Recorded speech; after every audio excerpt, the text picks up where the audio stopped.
सर्व भावी शिक्षकांचे तसेच कार्यरत असलेल्या शिक्षकांचे आपल्या PS करिअर पॉइंट या यूट्यूबच्या चॅनलमध्ये स्वागत आहे. मित्रांनो, आपण मागील काही दिवसापासून 21 जून 2026 रोजी होणाऱ्या TET परीक्षेसाठी गणित विषयासाठी संभाव्य प्रश्न जे 30 प्रश्न आपल्याला परीक्षेमध्ये येऊ शकतात त्या प्रश्नांचा सराव या ठिकाणी घेत आहोत. यातील आज आपण तिसरा भाग घेणार आहोत. तत्पूर्वी आपण जर आपल्या चॅनलवरती नवीन असाल तर आपल्या या चॅनलला सबस्क्राईब करायला तसेच लाईक करायला विसरू नका आणि आपल्या मित्रांपर्यंत सुद्धा चॅनलची लिंक पाठवायला विसरू नका. वेळ न वाया घालवता लगेच आपण आपल्या घटकाला सुरुवात करूयात.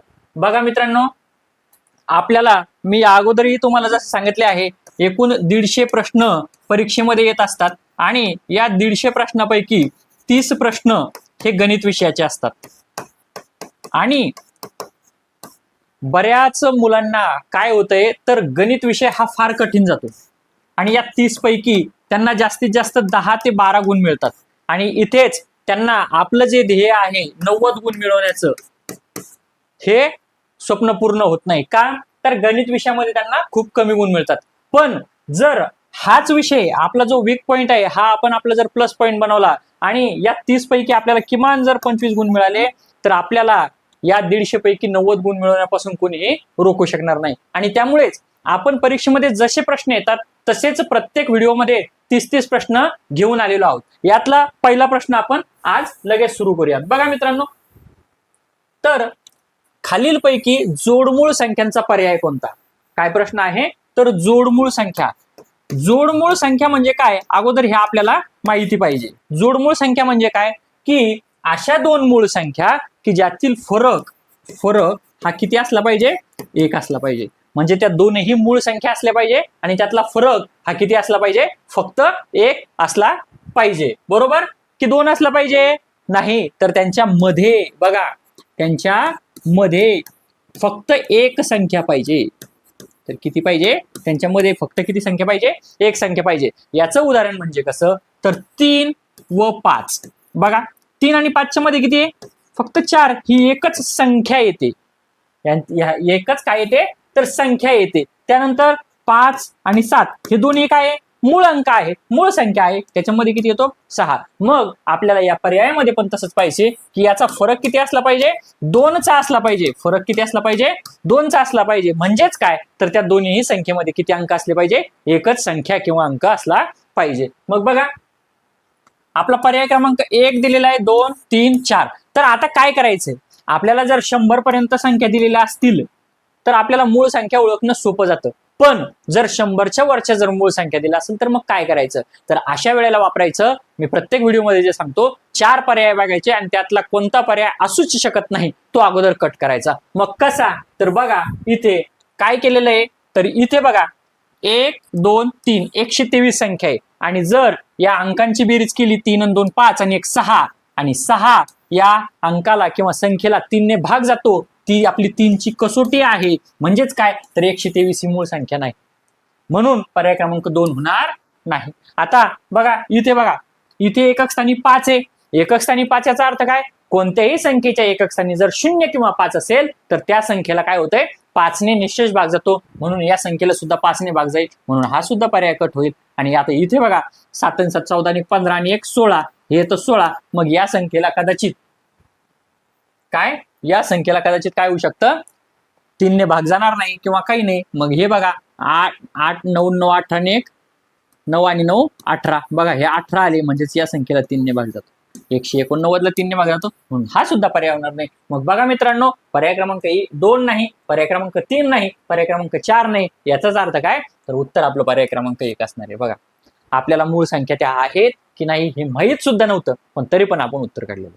ठीक आहे. अशा पद्धतीने काय करायचंय, काही प्रश्नामध्ये आपल्याला इलिमिनेशन मेथड वापरायची. म्हणजे काय की हे उत्तर असूच शकत नाही, हे उत्तर असूच शकत नाही आणि म्हणून हे उत्तर. अशा पद्धतीच्या काही ट्रिक आपल्याला परीक्षेमध्ये सुद्धा वापराव्या लागणार आहे. बघा, त्यानंतरचा प्रश्न बघा, प्रश्न क्रमांक 2.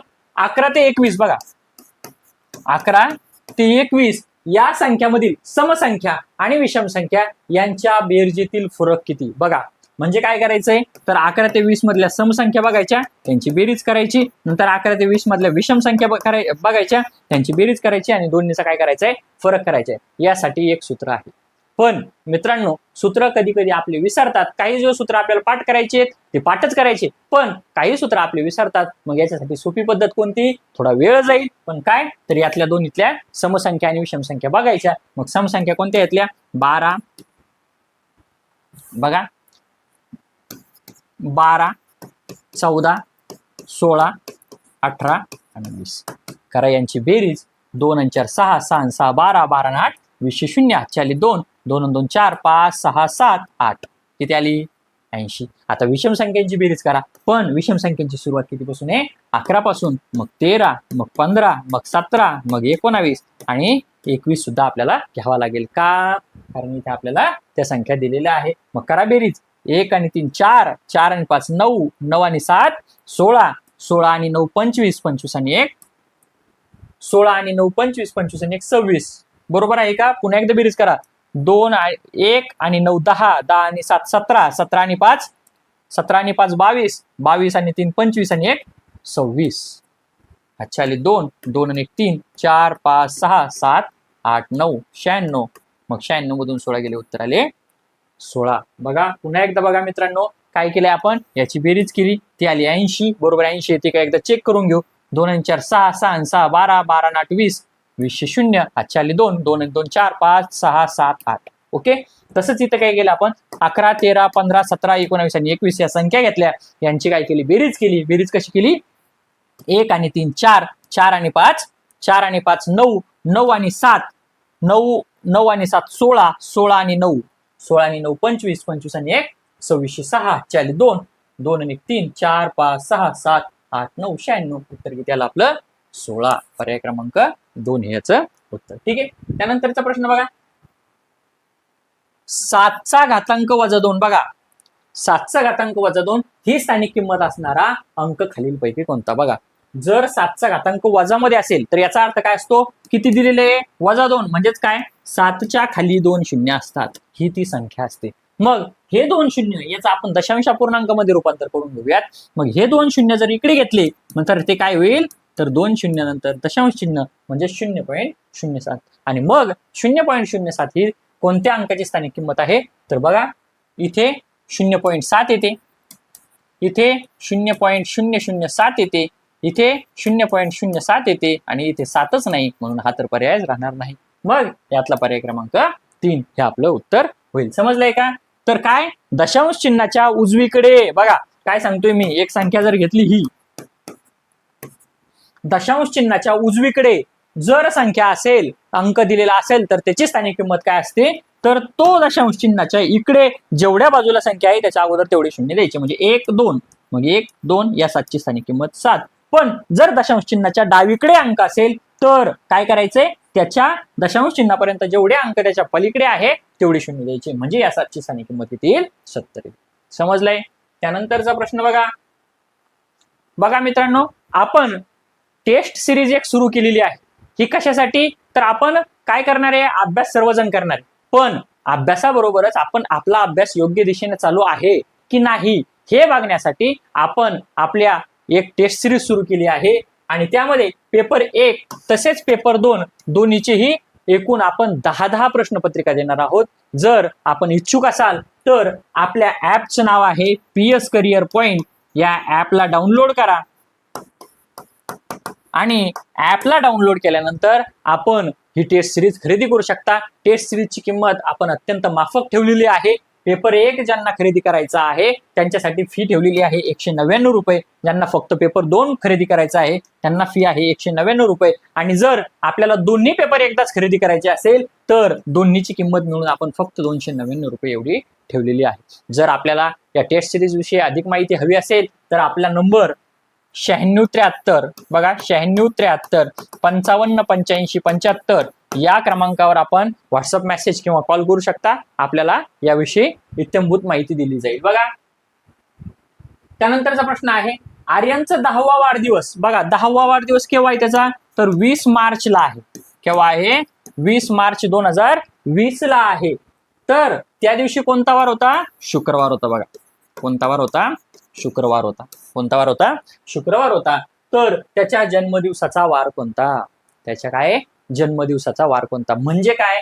तर त्याचा आज 20 मार्चला वाढदिवस आहे, मग काय करावं लागेल आपल्याला, तर 10 वर्ष मागं यावं लागेल त्याचा पहिला वाढदिवस, त्याचा जन्मदिनांक काढण्यासाठी, बरोबर. मग मित्रांनो, आपल्याला माहितीये की काय होतंय, या वर्षी जर 1 जानेवारीला किंवा 20 मार्चला सोमवार असेल, तर पुढच्या वर्षी कोणता वार येत असतो, मंगळवार येत असतो. म्हणजे काय, तर प्रत्येक वर्षी प्रत्येक दिवसाचा वार हा एका आहे ना समोर जात असतो, बरोबर. पण यात एक काय आहे, एक गोष्ट अशी आहे, जर ते लीप वर्ष असेल, काय, जर लीप वर्ष असेल तर तो वार 2 दिवस समोर जात असतो. किती दिवस समोर जात असतो, 2 दिवस समोर जात असतो. बघा आता 20 मार्च 2020 ला आहे, म्हणजे काय, त्याचा जन्मदिवस केव्हा असणार आहे, 20 मार्च 2010 ला असणार आहे, बरोबर.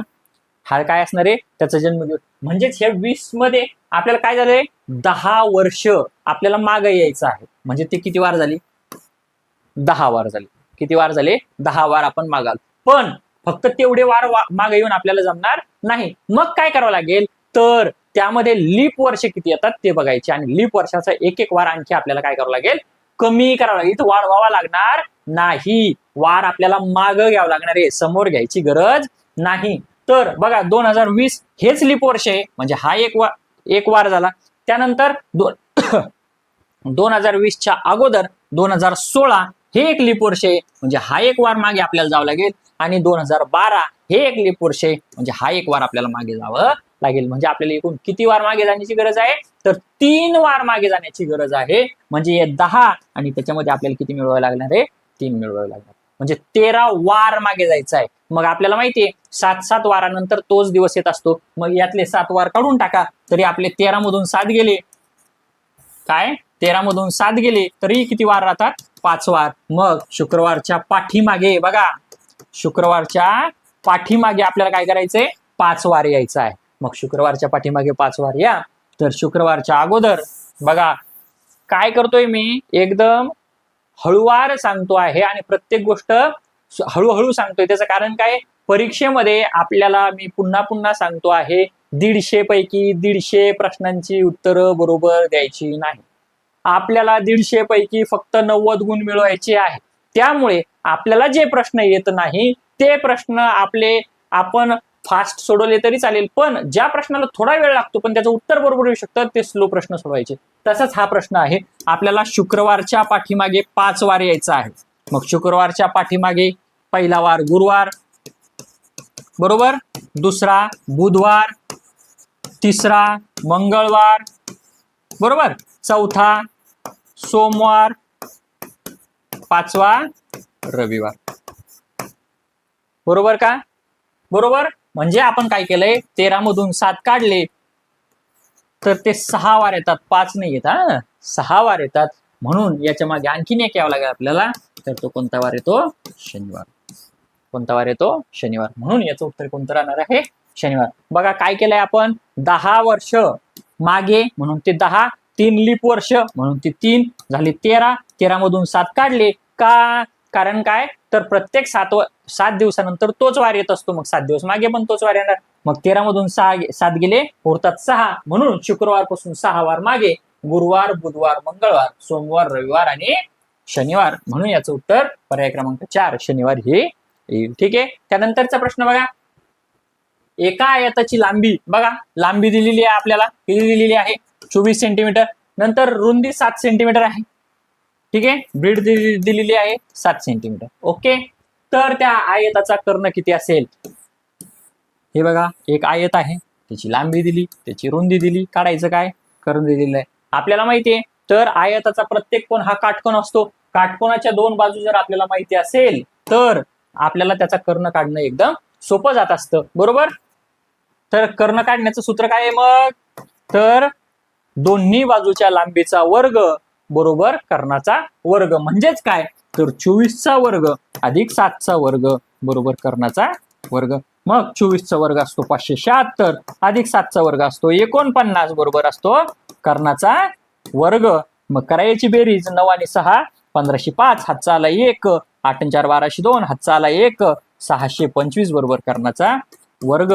जर आपल्याला वर्गमूळ येत नसेल तर आणि त्याच्या बाजूला 25 असेल, शेवटला 25 असेल, तर मी तुम्हाला सांगितलेलं आहे याचं वर्गमूळ कसं काढायचं. तर 25च्या ऐवजी लिहायचे 5 आणि इकडे जे अंक राहिला त्याला काय करायचं, दोन सलग संख्यांचा गुणाकार तो आला पाहिजे, म्हणजे बेत्रिक 6 त्यातला लहान अंक घ्यायचा म्हणजेच किती 25. म्हणून कर्ण बरोबर किती येईल इथे, तर 25 सेंटीमीटर. ओके, समजलंय. त्यानंतरचा प्रश्न बघा,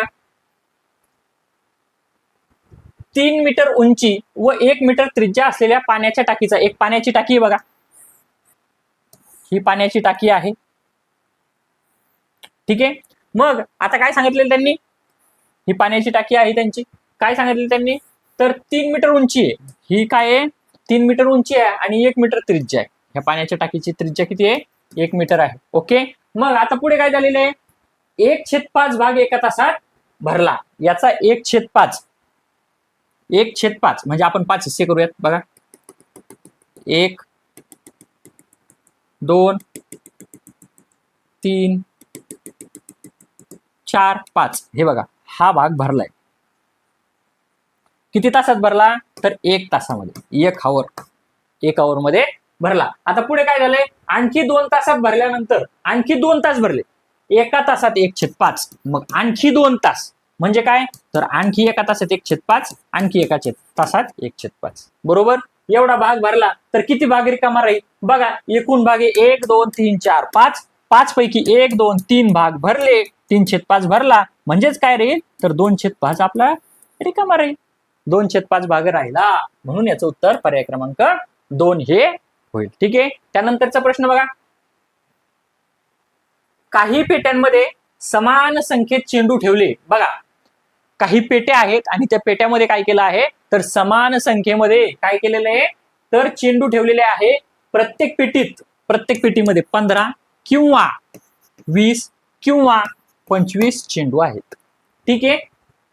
ठेवले असता शेवटच्या पेटीत 4 चेंडू उरतात. बघा, म्हणजे काय, 15 15 15 15 ठेवत गेलो तरी 4 उरतात, 20 20 20 20 ठेवत गेलो तरी 4 उरतात नाही, कमी पडतात. काय प्रश्न बघा, प्रश्न व्यवस्थित वाचायचा आहे.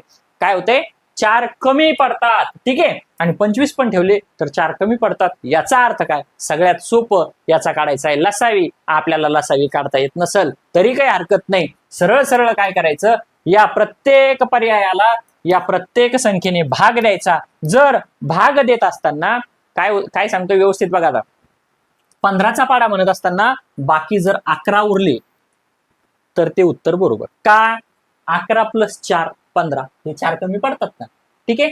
20चा पाडा म्हणत असताना बाकी आपल्याला उरले पाहिजे 16 आणि 25चा पाडा म्हणत असताना उरले पाहिजे 21. अशा पद्धतीने ज्याचं उत्तर येईल ते उत्तर बरोबर, बाकी पर्याय चूक. बघा, तर इथे एकक स्थानी, आता ते पण आपण पूर्ण भागाकार करत बसायचे नाही, थोडी ट्रिक लावायची. एकक स्थानी किती आलेले, 2. बरोबर, 15च्या पाड्यामध्ये बघा आपल्याला बाकी उरले पाहिजे 11, म्हणजेच तिथे 2 येऊन चालणार नाही. कारण काय, तर कोणत्याही संख्येच्या 15च्या पाड्यामध्ये एकक स्थानी 0 किंवा 5च येणार आहे बघा. आणि मग 0तून वजा केले, बघा 0तून म्हणजे 10तून वजा केले तर ते आपल्याला 9 पाहिजे, म्हणजे हे येणार नाही. आणि 5तून वजा केले ते पण येणार नाही, म्हणून हे गेलं. ठीक आहे. इथे 6. तर आता काय करायचंय, आपण हे भागाकार करून बघूयात. हे बघा, 15 चोक 60 येत नाही, मग 15 त्रिक 45 उरले किती, 45 मधून 59 मधून 45 गेले, किती उरले, 14 म्हणजे 46. 15 हे 150, 15 हे 150 होतात, पण 4 कमी पडते, म्हणजेच 15ने हे पर्याय आपलं उत्तर असू शकतो. आता 20ने करून बघा, 20 त्रिक 60 नाही, 20 दुनी 40, पुन्हा 19 उरले 196, 20 हे 200, पण 4 कमी पडतात, म्हणजेच हा पर्याय येऊ शकतो 20ने. आता 25ने करून बघा, 25 दुने 50 उरले 9, 40 6, मग 25 चोक 100 कमी पडतात 4, म्हणजेच 3ने पण हे होतं, म्हणून याचं उत्तर पर्याय क्रमांक 2 ह्या. समजताय आहे का. ठीक आहे. इथे बघा, इथे 6 4 म्हणजे 4 शिल्लक होतात. काय, 4 शिल्लक होतात, जास्तीचे होतात. इथे आपल्याला कमी सांगितलेले म्हणून हे पण पर्याय येणार नाही आणि हा पण येणार नाही, म्हणून याचं उत्तर पर्याय क्रमांक 2. मित्रांनो, जर आपल्याला खरोखर हा व्हिडिओ आवडत असेल, मी सांगितलेली पद्धत आपल्याला आवडत असेल, तर चॅनलला सबस्क्राईब करायला विसरू नका. आपण जर चॅनलला सबस्क्राईब केलं, लाईक केलं, तर मला आणखी असे नवनवीन व्हिडिओ तयार करण्यासाठी आणखी ऊर्जा मिळते. त्यामुळे चॅनलला आपल्या लाईक करायला, सबस्क्राईब करायला आणि कमेंट करायला विसरू नका. ठीक आहे. त्यानंतरचा प्रश्न बघा. बघा, 10 वस्तूंची विक्री किंमत 12 वस्तूंच्या खरेदी किमती एवढी आहे. 10 वस्तूंची विक्री किंमत बघा, 10 वस्तूंची विक्री किंमत किती, तर 12 वस्तूंच्या खरेदी किंमत इतकी आहे. बरोबर आहे का? खरेदी किंमत इतकी. तर नफा किती? मग अशा गणितामध्ये काय करायचंय बघा मित्रांनो, 12 वस्तूंची खरेदी किंमत, आपण एका वस्तूची बघा, आता एका वस्तूची खरेदी किंमत आहे, शॉर्टकट लिहितो खकी, म्हणजे खरेदी किंमत ही 1 रुपया पकडू. ठीक आहे. मग 12 वस्तूंची खरेदी किंमत किती होईल? 12 वस्तूंची खरेदी किंमत किती होईल? 12 रुपये होईल. बरोबर. आता या 10 वस्तू विकल्यानंतर आपल्याला 12 रुपये मिळणार. बरोबर. काय? 10 वस्तू विकल्यानंतर आपल्याला काय होणार आहे? 12 रुपये मिळणार आहे. मग एक वस्तू विकल्यानंतर किती रुपये मिळणार आहे? तर 1 रुपया आणि 20 पैसे, 1.2. बरोबर. 10ला 1 12 रुपये, तर याला 1.2 रुपये. एवढं समजलं. मग 1 रुपयाची वस्तू आपण 1 रुपयात 20 पैशाला विकणार, तर मग 100 रुपयाची वस्तू किती रुपयाला विकणार? अशा पद्धतीचं आपण एक पदावली करायची आणि ती सोडवायची. मग सोडवा. बघा, 1.2 गुणिले 100 भागिले 1. हा 0.1 आणि 2 ने इकडे जाईल, म्हणजे 120 रुपये. म्हणजेच काय? 100ची वस्तू आपण किती रुपयाला विकणार आहे? 120 रुपयाला विकणार आहे. म्हणजेच आपल्याला किती रुपये नफा होणार आहे? 20 रुपये नफा होणार आहे. आणि आपण 1 रुपया पकडली म्हणून शेकडा झालेला आहे, म्हणून इथे काय, तर 20% नफा होईल. काय होईल? तर 20% नफा. पर्याय क्रमांक 2 हे आपलं उत्तर आहे. ठीक आहे. त्यानंतरचा प्रश्न बघा, खालीलपैकी सर्वाधिक अंतर कोणते? ओके, मी या अगोदरच्या व्हिडिओमध्ये तुम्हाला सांगितलं होतं काय, की हे डे मी डे से मी हे पाठ करून टाकायचं. काय? की हे डे मी डे से मी, की हे डे मी डे से मी. ओके. आणि आता हे जे काही दिलेलं आहे ते लिहून काढायचं. काय? 10.2 हेक्टोमीटर, इथे लिहा 10.2. ओके. 9500 डेसिमीटर, इथे 9500 डेसिमीटर. ठीक आहे. नंतर 1.04 किलोमीटर आणि 105 डेकामीटर, 105 डेकामीटर. आता बघा काय येतं, ज्या वेळेला ही संख्या इकडे जात असते, बघा आता आपल्याला काय करायचंय, ही सगळ्या संख्या मीटरमध्ये करून घ्यायची. ही सगळ्या संख्या काय करायच्या आहे आपल्याला, तर मीटरमध्ये करायचे आहे. आणि जर मीटरमध्ये जो अंक मोठा ठरेल किंवा जी संख्या मोठी ठरेल ते त्याचं उत्तर येईल. मग आता हे मीटरमध्ये करताना काय करायचं असतं, बघा मीटरमध्ये करत असताना काय करायचं असतं, इकडे ज्या वेळेला जात असते त्यावेळेला 1 शून्य वाढवायचा प्रत्येकात, आणि इकडे ज्या वेळेला जात असतो तर 1 शून्य कमी करायचं. ओके. मग आता बघा, इथून इथे गेला तर हा किती होईल? 102. आणि इकडे गेला तर तो किती होईल? 1020. म्हणजेच या पहिल्याचं उत्तर किती आलं? 1020 मीटर. ओके, एवढं समजलं. आता हा दुसरा बघा किती असतं, हा 9500. इकडे जात असताना मीटरकडे येत असताना उजवीकडून इकडे येत असताना 1 शून्य कमी करायचा, इकडे येत असताना 1 शून्य वाढवायचं. ओके. पाठ करायचं, की हे डे मी डे से मी, की हे डे मी डे से मी. हे तुम्ही 10 वेळा वाचा, पाठ होऊन जाईल. आणि या पद्धतीनं सोडवायचंय. परीक्षेत मार्क हुकणार नाही, 100% 1 गुण मिळणार म्हणजे मिळणार. मग इकडे 1 शून्य कमी केला म्हणून तो किती येणार? 950. म्हणून हे किती येणार? 950 मीटर. समजले. त्यानंतर बघा 1.04, इथे येणार 104, इथे येणार 1040. हा, हुकलं. काय झालंय, तर इथे 104 येणार नाही, 1.4 येणार. 1.0 इकडे येणार, इथे जाणार 104. इथे काय होणार आहे? 104. आणि इथे होणार 1040. म्हणजे काय, तर हे येणार 1040 मीटर. ओके. आणि हा 105 मध्ये इकडे गेल्यानंतर काय करावं लागेल आपल्याला? 1 शून्य वाढवावं लागेल, म्हणजे 1050. इथे येणार 1050 मीटर. मग आता बघा, 1020 मीटर मोठा आहे, 950 मोठा आहे, 1040 मोठा आहे, 1050 मोठा आहे. कोणता मोठा आहे? तर 1050. म्हणून याचं उत्तर किती? 105 डेका मीटर. आपण काय करतोय, परीक्षेमध्ये कधी कधी काय होतं, आपल्याला वेळ कमी असतो किंवा आपण गडबड करतो, घाई करतो, अरे हे 9500 मोठे, लगेच पर्याय क्रमांक 2 याचं उत्तर, किंवा नाही की मी नेहमी मोठा असतो, लगेच पर्याय क्रमांक 3 याचं उत्तर, आणि आपण सोडवत बसत नाही आणि आपलं उत्तर काय होतं तर 100% चुकून जातं. गेला आपला मार्क पडले 89. अरे परीक्षेच्या वेळेला, परीक्षा झाल्यानंतर, निकाल लागल्यानंतर कळतं तो 1 गुण एवढा सोपा होता आणि त्याच्यामुळे आपला रिझल्ट आला नाही. तर हेच आपल्याला परीक्षेत होऊ द्यायचं नाही की हे डेमी डेसेमी पाठ करायचं, 1-0 इकडे वाढवत जायचं. ओके. त्यानंतरचा प्रश्न बघा, सकाळी 6:15 घड्याळातील दोन्ही काट्यामध्ये कोणता कोण होईल, अशा प्रश्नासाठी आपल्याला काय करायचंय, पाठ करायचंय, सूत्र पाठ करायचंय. 11/2m वजा 30h. मग 11/2 m म्हणजे किती तर 15 वजा 30 h म्हणजे किती तर 6. करा गुणाकार. 15×1=1505, हातचाला 1, 15×1=15 165 भागिले 2 वजा 6×18 म्हणजेच 180. आता याला भागाकार करा. 2×8=16, 2×2=4, 180 बरोबर. म्हणजेच काय तर 180 मधून 82.5 वजा करा, उत्तर येऊन जाईल. इथे झाले 7, इथे झाले 10, इथे झाले 9, दशांश चिन्हाच्या नंतर इथे होईल 10. 10 मधून 5 गेले 5, इथे दशांश चिन्ह देऊन टाकलं. 9 मधून 2 गेले 7, 17 मधून 8 गेले 8 आणि 8 16, 97.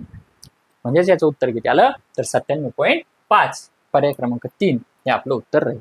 ठीक आहे, सोपं आहे. काय सूत्रपाठ करायचं, 11/2m वजा 30h, बस त्यात व्हॅल्यू टाकायच्या, सोडवायचं, उत्तर येऊन जात.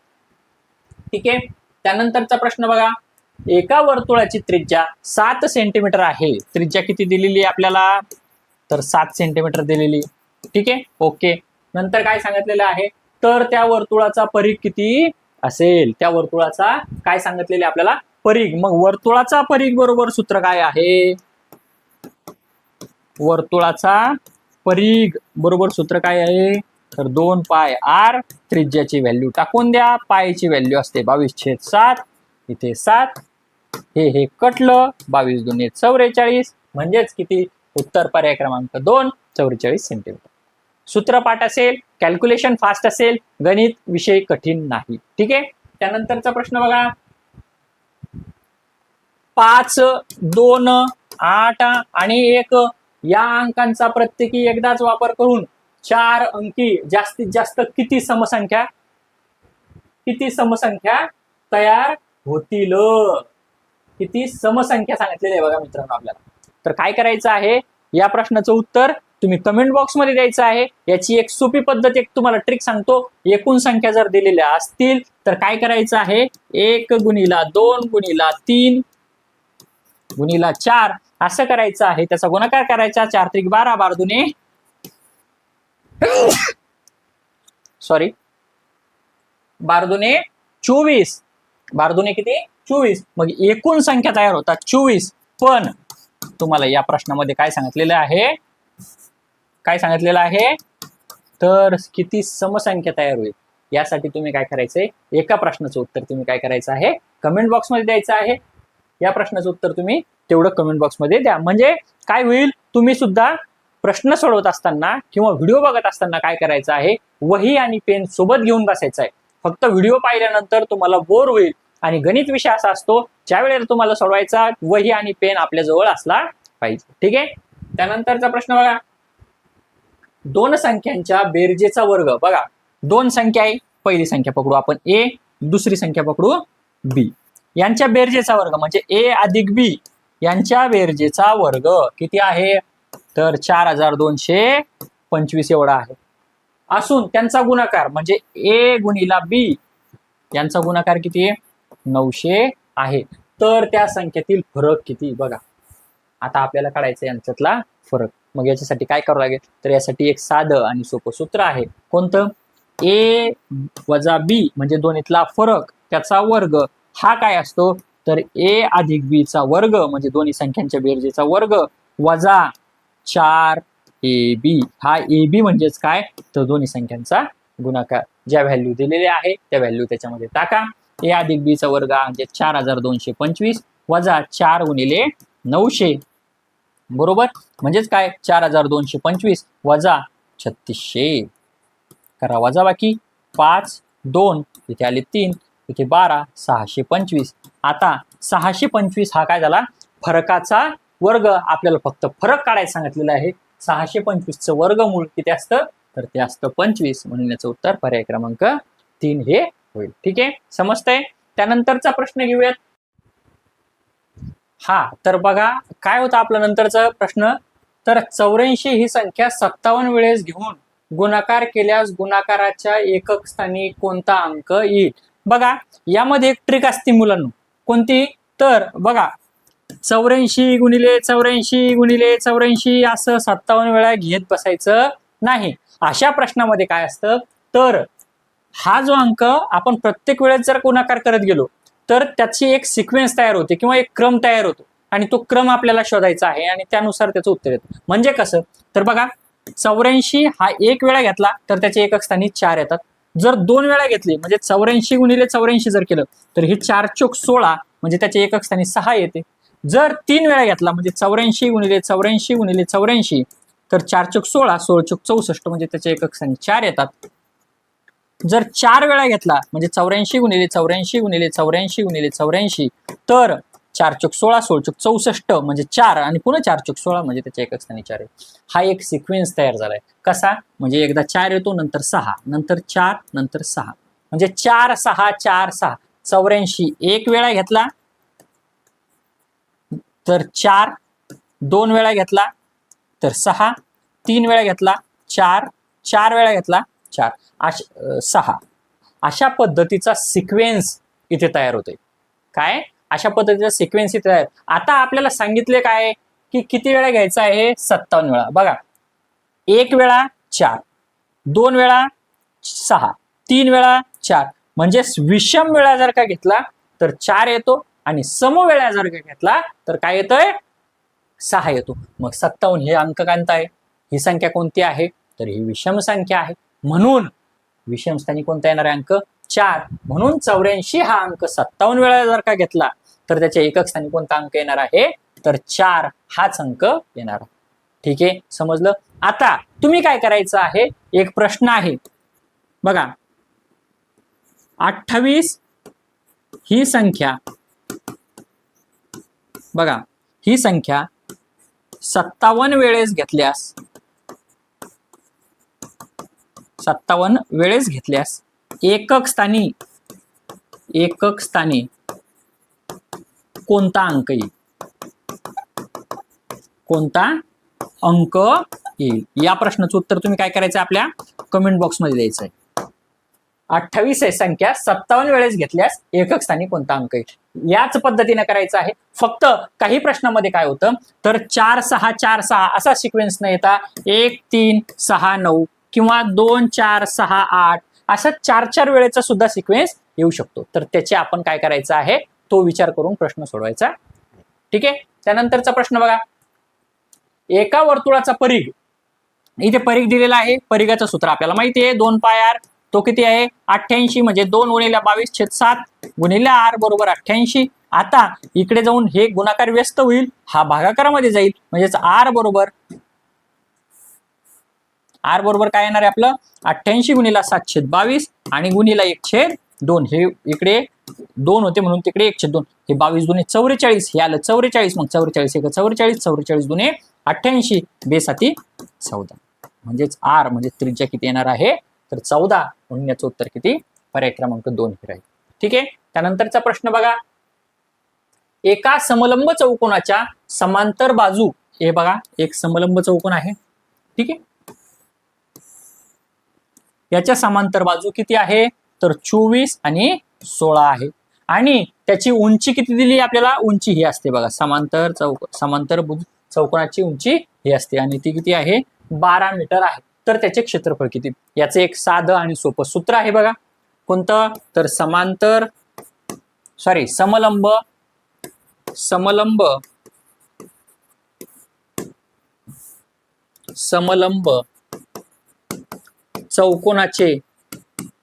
चौकोनाचे क्षेत्रफळ बरोबर सूत्र आहे काय तर 1/2 गुणिला ह्या ज्या दोन्ही बाजू असतात, ह्या समांतर बाजू, ह्या आपण ए आणि बी घेऊ गुणीला हाईट, म्हणजे त्याला एच. हे त्याचं सूत्र असतं. या सूत्रात व्हॅल्यू टाकायच्या आणि प्रश्नाचं उत्तर काढायचं. मग 1/2 गुणीला 16 अधिक 24 अधिक 12, सॉरी अधिक नाही, इथे काय राहत आपलं, तर गुणाकार येईल. इथे काय राहील, गुणाकार गुणिले 12. मग 16 आणि 24 किती होतात, तर 40 आणि गुणिले 12, मग हे आले 6 आणि 6 चौक 24, म्हणजे त्याचं उत्तर किती आलं, तर 240 मीटरचा वर्ग हे त्याचं उत्तर. ठीक आहे, समजलंय. सूत्र पाठ करा. 1/2 गुणीला दोन्ही समांतर बाजूंची बेरीज गुणीला उंची. हे सोडवायचं, उत्तर आपल्याला येऊन जाईल. ठीक आहे. त्यानंतरचा प्रश्न बघा. तर एका आकृतीत एक त्रिकोण आहे आणि तो समभुज त्रिकोण आहे बघा, म्हणजे याच्या तिन्ही बाजू सारख्या आहे. ठीक आहे. तर याच्या प्रत्येक कोणाचे माप किती. जर एखादा समभुज त्रिकोण असेल तर त्याच्या तीनही कोणांच्या मापांची बेरीज ही सारखीच असते आणि ती किती असते, तर 60 अंश. का, कारण त्रिकोणाच्या सर्व कोणांच्या मापांची बेरीज ही 180 असते आणि 180 भागिले 3 म्हणजेच तो 60. म्हणून हा 60, हा 60 आणि हा सुद्धा 60 अंश येईल. म्हणून याचं उत्तर पर्याय क्रमांक 3 हे होईल. ठीक आहे. त्यानंतरचा प्रश्न बघा. आता हा प्रश्न जर का व्यवस्थित बघितला तर आपण परीक्षेमध्ये गोंधळून जाऊन किंवा गडबड करून या प्रश्नाचं उत्तर नक्की चुकवणार. कसं, तर बघा 0.4 अधिक मायनस 0.2 गुणिले 3 अधिक 1. आपण काय करणार, घाईमध्ये पहिले क्रिया करणार ही. ठीक आहे. लगेच काय, म्हणजे हे -4 आणि हे -0.2 आहे की नाही, म्हणजे येणार वजा वजा, यांची बेरीज करायची गुणिले 3 अधिक 1 म्हणजेच 1.8 अधिक 1 म्हणजेच ते येणार लगेच आपण 0.8 हे उत्तर लिहिणार. आणि हे आपलं काय होणार आहे, तर चुकणार आहे. का, तर मी तुम्हाला नेहमी सांगतो काय, असं पदावलीचं गणित आलं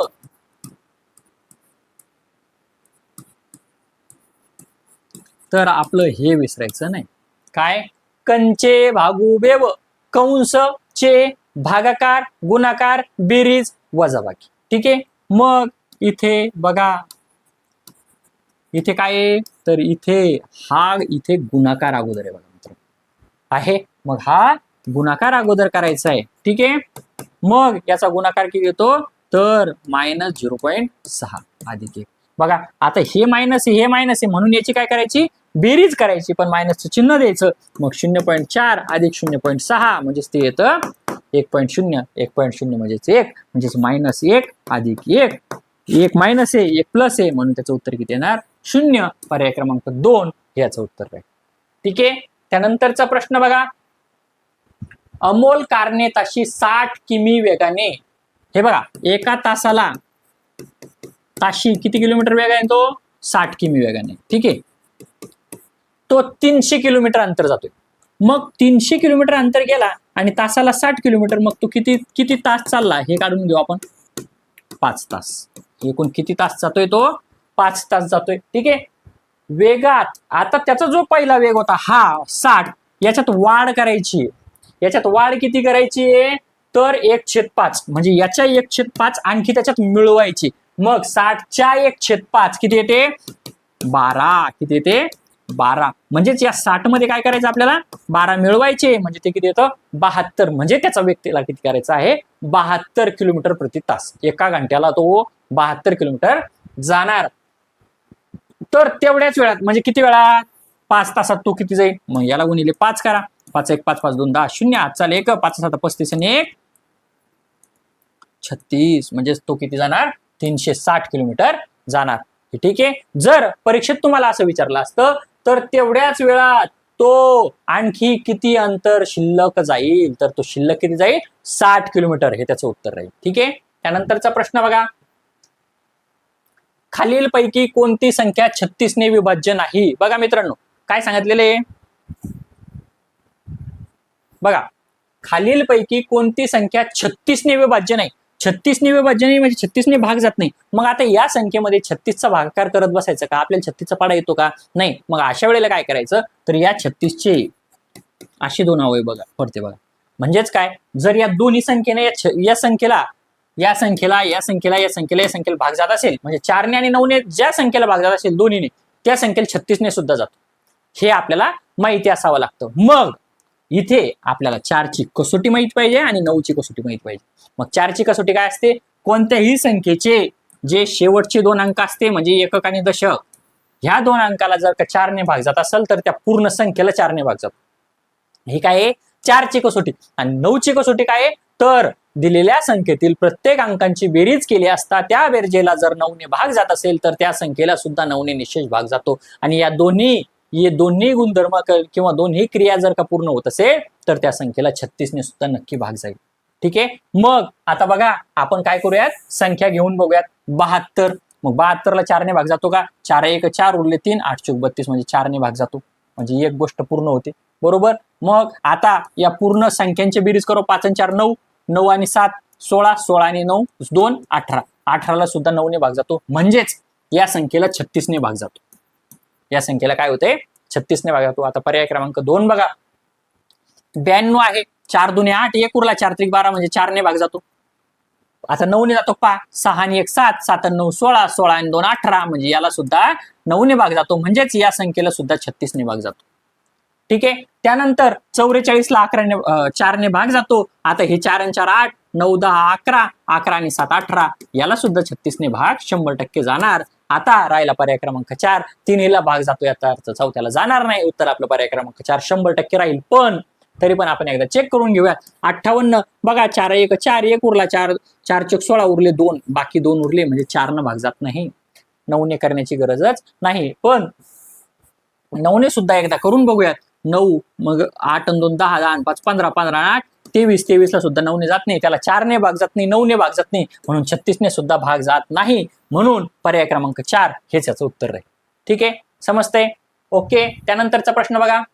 एका पंपाचा कालावधी पहिल्या दिवशी 4 तास 36 मिनिटे. ठीक आहे. एका पंपाचा कालावधी किती आहे? 4 तास 36 मिनिटं. आणि दुसऱ्या दिवशी 7 तास 1 मिनिट, 7.1 तास आहे. बघा आता 7.1 तास आहे. तर दोन्ही दिवसामधील कालावधीचा फरक किती? मग आपण काय करणार? लगेच 7.1 वजा 4.36 लगेच वजाबाकी करायची. लगे भाग जात नाही, वजाबाकी होत नाही. लगे हातचा घ्यायचा, उत्तर काढायचं की लगे आपलं उत्तर आलं आणि आपण उत्तर बरोबर दिलं असं आपल्याला वाटणार. पण मित्रांनो एवढं ते सोपं नसतं. का? तर इकडे लक्ष द्या. हा आहे दशांश चिन्ह. आणि दशांश चिन्हामध्ये मिनिटाचे तासमध्ये रूपांतर करत असताना एक त्यामध्ये क्रिया असते. कशी? बघा. 7.1, 7.2, 7.3, 7.4, 7.5, 7.6, 7.7, 7.8, 7.9 आणि 8. हे एकूण किती अंक झाले बघा? 1 2 3 4 5 6 7 8 9 आणि 10. एकूण किती अंक झाले? 10 क्रिया आहेत. आणि आपले एका तासामध्ये मिनिटं किती आहे? 60 मिनिटं आहे बघा मित्रांनो. एका तासामध्ये किती मिनिटं आहे? 60. म्हणजेच या 10ने जर का त्याला भागितलं तर एक दशांश चिन्ह म्हणजे दशांश चिन्ह 1 याचा अर्थ काय होतो? तर 6 मिनिटे होत असते. याचा अर्थ काय होत असतो? 6 मिनिटे. मग दशांश चिन्ह नंतर 2 जर का असेल तर ते किती होणार? 12 मिनिटे होणार. 3 जर का असले तर किती होणार? 18 मिनिटे होणार. समजलंय का? ओके. आता इथे 7 दशांश चिन्ह 1 आहे. याचा अर्थ काय? तर ते 7 तास आणि 6 मिनिट आहे. किती आहे? 7 तास आणि 6 मिनिट आहे. मग हे 7.1 च काय झालं? 7 तास आणि 6 मिनिटं. बघा 7 तास 6 मिनिटे. आणि याच्यात फरक काढायचा आहे आपल्याला. 4 तास आणि 36 मिनिटे. याचा काय करायचं आपल्याला? फरक काढायचा आहे. मग 6 मिनिटातून 36 मिनिटं जात नाही. म्हणून या घट्ट्यातून या तासातून 1 तास पूर्णच्या तासा घ्यायचा. आपण दशांश चिन्हाच्या गणितामध्ये किंवा इतर गणितामध्ये हातचा घेतल्यानंतर 10 घेत असतो. पण इथे आपण तासातून डायरेक्ट मिनिटामध्ये जातो. 1 तास हातचा घेतो. म्हणजेच काय करतोय? 60 मिनिटं हातचे घेत असतो. म्हणून इथे 6 मिनिटामध्ये 60 मिनिटं ऍड करायचे. इथे झाले 66 मिनिटं. आता 66 मिनिटामधून 36 मिनिटं गेले तर 30 मिनिटं राहत असतात मित्रांनो. ठीक आहे. आता या 6 तासामधून 4 तास गेले म्हणून 2 तास राहत असतात मिनिटं. म्हणजेच आपलं उत्तर किती आलं? 2 तास 30 मिनिटं. आणि बघा लगेच पर्याय क्रमांक 1 2.3 तास. लगेच आपण उत्तर 2.3 लिहून टाकू आणि मोकळे होऊ. आणि तिथेच आपण पुन्हा काय होणार आहे? चुकणार आहे. का? तर इथे पुन्हा पॉईंट नंतर 3 आहे. पॉईंट नंतर 3 म्हणजे गुणिले 6. त्याला काय करावं लागेल? 6 करावं लागेल. म्हणजेच ते 18 मिनिटं होत असतात. किती मिनिटं होत असतात? 18 मिनिटं होत असतात. म्हणजेच ते 2 तास 18 मिनिटं होईल. समजलंय का? आणि मग हा पर्याय उत्तर येईल का? नाही. 2 तास 20 मिनिटं सुद्धा नाही, आपल्याला 2 तास 30 मिनिटं पाहिजे. इथे मिनिटामध्ये रूपांतर केलेलं आहे. मग 2 तास म्हणजे किती? 1 तास म्हणजे 60 मिनिटं, 2 तास म्हणजे 120 मिनिटं, त्याच्यात 30 मिळवा म्हणजे चालेल 150 मिनिटं. मग 150 मिनिटं म्हणजे पर्याय क्रमांक 3 हे आपलं उत्तर. समजलंय का? ओके. त्यानंतरचा प्रश्न बघा. एका शाळेत इयत्ता 5वीतील 48 विद्यार्थ्यांपैकी बघा 48 पैकी 75% विद्यार्थी शिष्यवृत्ती परीक्षेत उत्तीर्ण झाले. बघा 48 पैकी 75% म्हणजे 25 त्रिक 75, 25 चोक 100, 4 एक 4, 4 दोन्ही 8, 12 गुणिले 3 म्हणजे 12 त्रिक 36 विद्यार्थी उत्तीर्ण झालेले. उत्तर किती? पर्याय क्रमांक 3 याचं उत्तर राहील. ठीक आहे. त्यानंतरचा प्रश्न बघा. एका शाळेत मुले व मुली यांचे प्रमाण 5 असतील, म्हणजे मुले जर का 5x असेल तर मुली काय येणार आहे? इथे बॉईज घेतो आणि इथे गर्ल्स घेतो, 3x राहणार आहे. जर मुलांची एकूण संख्या बघा, ही मुलांची संख्या 40 आहे, म्हणजेच हे 5 इकडे जर का भागिले गेले आपण तर 40 भागिले 5 म्हणजे 8. या x ची संख्या किती येणार आहे? 8 येणार आहे. मग मुलींची संख्या जर का काढायची असेल तर इथे 8 घेऊन टाकायची, म्हणजे 3 गुणिले 8, 8 त्रिक 24. उत्तर येणार आपलं पर्याय क्रमांक 3. समजलंय का? त्यानंतरचा प्रश्न बघा. आलंय आपला कंचे भागू बेव. आता बघा कंचे भागू बेव. ठीक आहे. 800 चे म्हणजे गुणिले 73% अधिक 346 वजा इथे प्रश्नार्थ चिन्ह आहे, आपण ते x घेऊ. 1300 इथेच छे, इथेच छे. ओके. 1300 चे 40%. सोडवा आता ही क्रिया.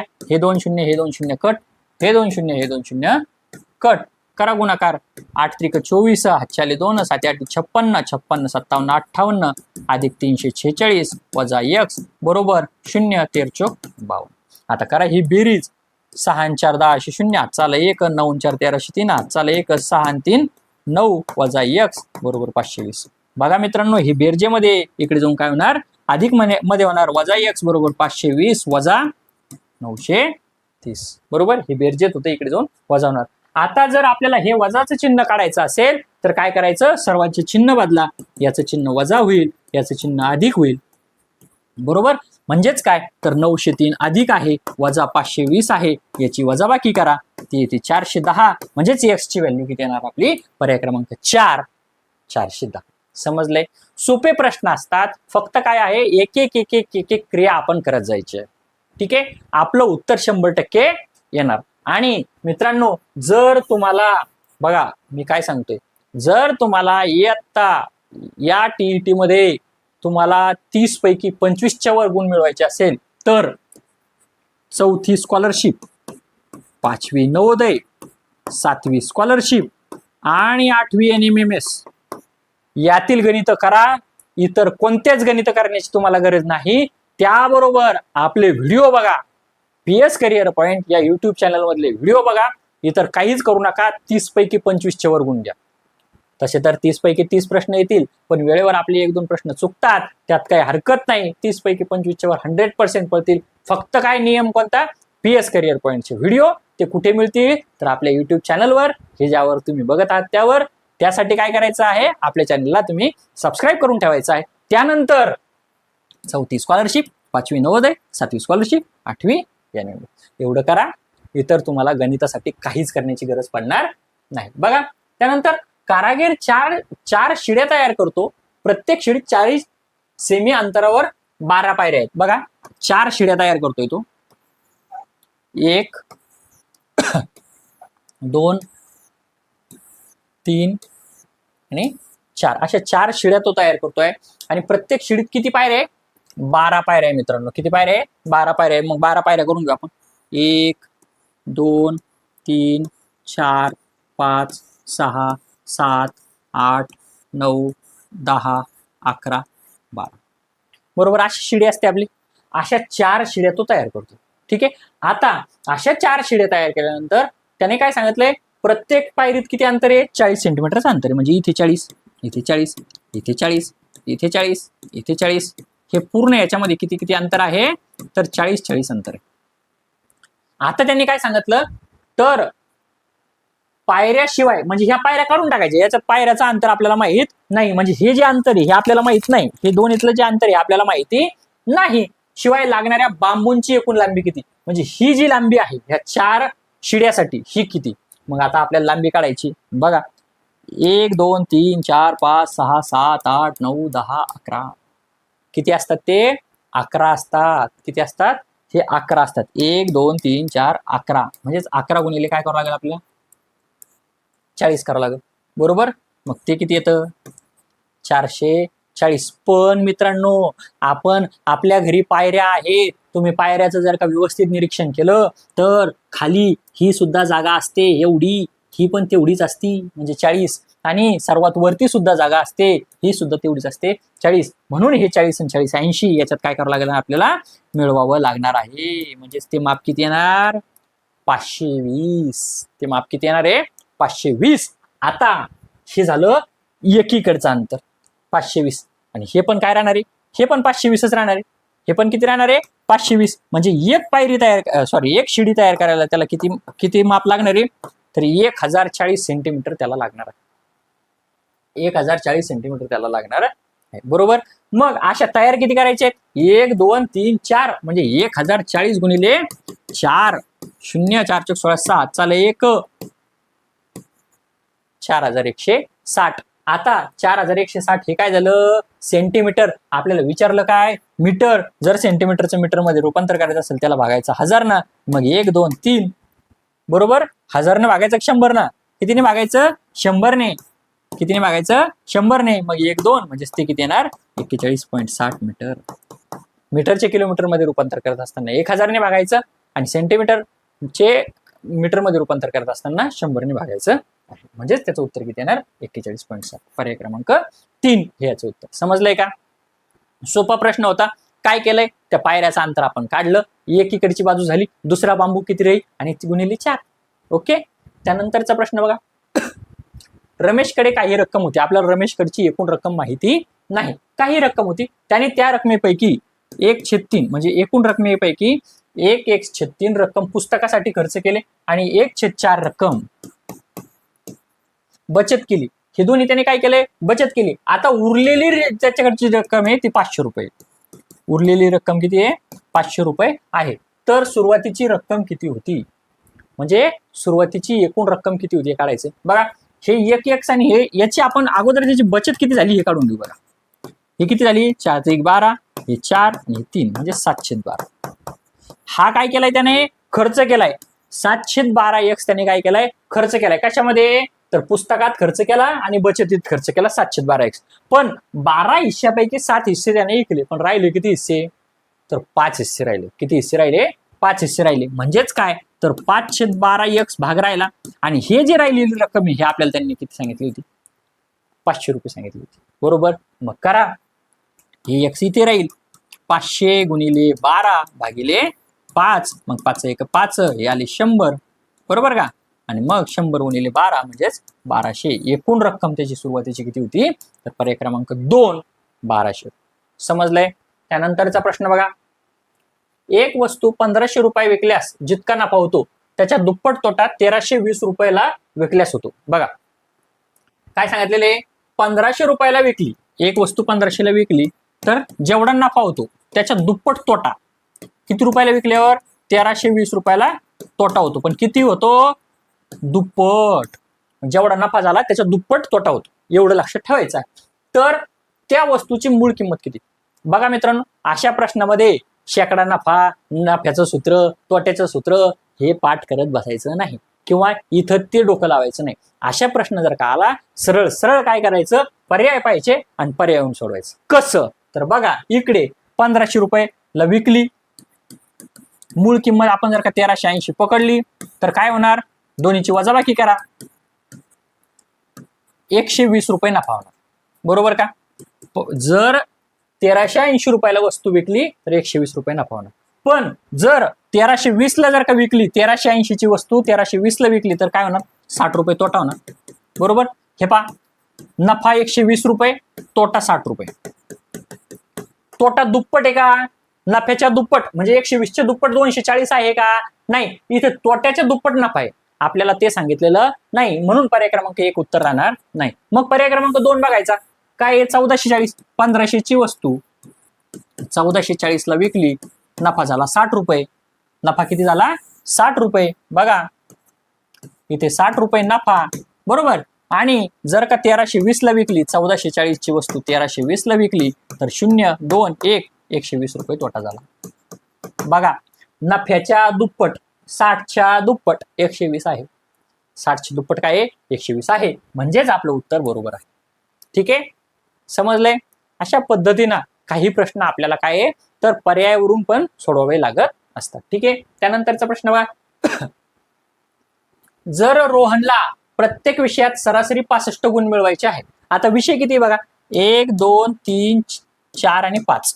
65 गुण मिळवायचे सरासरी, म्हणजेच काय तर गुणिले 5, 5 5 25, 7 आले 2, 6 5 30 आणि 2 32, म्हणजे 325 गुण मिळवायचे त्याला. आता मिळालेले गुण किती त्याला बघा. अगोदर हे 60 मिळालेत, हे 70 मिळालेत, हे 80 मिळालेत, नंतर हे 40 मिळाले आणि नंतर हे 45 त्याला मिळालेले आहे. मग 5, 4 आणि 4 8, 8 1 8 2 16, 16 आणि 7 23, 16 आणि 7 23, 23 आणि 6, 23 आणि 6 29, म्हणजे 295. 325 मधून 295 गेले तर किती राहते? 30. म्हणजे त्याला आणखी किती गुण मिळवावे लागणार आहे तर 30 गुण मिळवावे लागणार आहे. इथे पर्यायामध्ये आपलं उत्तर चुकलेलं आहे, तर त्याचं उत्तर किती आहे?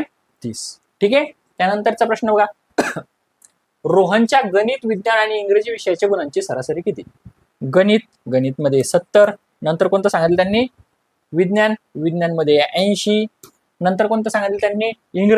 इंग्रजीमध्ये 60. यांची सरासरी, यांची काय करायची आहे? सरासरी. मग 7 1 21, 260 भागिले सरासरीला 3, म्हणजे ते किती येणार? 7 1 21 म्हणजे 70 गुण हे त्याची सरासरी झालेली आहे. म्हणजेच पर्याय क्रमांक 2 याचं उत्तर.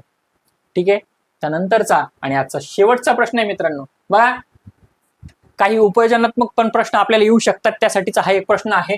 गणित अध्यापनातील दूरगामी उद्दिष्टांची योग्य उदाहरण कोणते? मग पर्याय एकदा वाचून घ्या. विद्यार्थी दिलेले उदाहरण सोडवतो. दूरगामी परिणाम आहे का? दिलेले उदाहरण सोडवतो? नाही. एखाद्या वेळेला त्याला विसरून पण जाईल, तो एखादा सूत्र विसरू शकतो, त्यामुळे हा परिणाम. पण तक्त्यातील माहितीचं विश्लेषण करतो. बघा कोणत्याही माहितीचं विश्लेषण करता यायला पाहिजे, हेच गणित विषयाचं सर्वात महत्वाचं दूरगामी उद्दिष्ट आहे. म्हणून याचं उत्तर हेच राहील. विद्यार्थी वहीत स्वच्छ आकृती काढतो, नुसता आकृत्या काढणं हे आपल्याला गणितासाठी आवश्यक नाही. किंवा विद्यार्थी परिमेय संख्येची व्याख्या सांगतो, वेगळ्या व्याख्या सांगितलं म्हणजे त्याला गणित विषय समजला असं होत नाही. म्हणून याचं उत्तर किती तर पर्याय क्रमांक 2 येईल. समजलंय? तर मित्रांनो अशा पद्धतीने आपण आज आपल्या गणित विषयातील एकूण 30 प्रश्न बघितलेले आहे. आणि आपल्याला जर हे प्रश्न आवडले असतील तर आपण आपल्या PS करिअर पॉइंट या YouTube चॅनलला नक्की लाईक करा आणि सबस्क्राईब करायला विसरू नका. फक्त व्हिडिओ बघू नका, तर चॅनलला सबस्क्राईब सुद्धा करा आणि आपल्या इतर मित्रांपर्यंत सुद्धा चॅनलची लिंक नक्की पोहोचा. आणि तसेच आपल्याला TETचा अभ्यास जर आपल्याला करायचा असेल तर आपण यासाठी एक टेस्ट सिरीज सुरू केली आहे. या टेस्ट सिरीज बद्दल आपल्याला जर माहिती हवी असेल तर आपण 96 73 55 85 75 या क्रमांकावर व्हॉट्सअप मेसेज करा किंवा कॉल करा. आपल्याला या टेस्ट सिरीज बद्दल पूर्ण इत्थंभूत माहिती आपल्याला मिळेल. टेस्ट सिरीजची किंमत फक्त आणि फक्त दोन्ही विषय जर घेतले तर 299 रुपये एवढी आहे. पुन्हा एकदा सांगतो, आपल्याला जर का हे व्हिडिओ आवडत असतील तर आपल्या चॅनलला लाईक करा, सबस्क्राईब करा आणि मित्रांपर्यंत पोहोचायला विसरू नका. पुन्हा भेटूया नवीन व्हिडिओमध्ये. तोपर्यंत बाय बाय.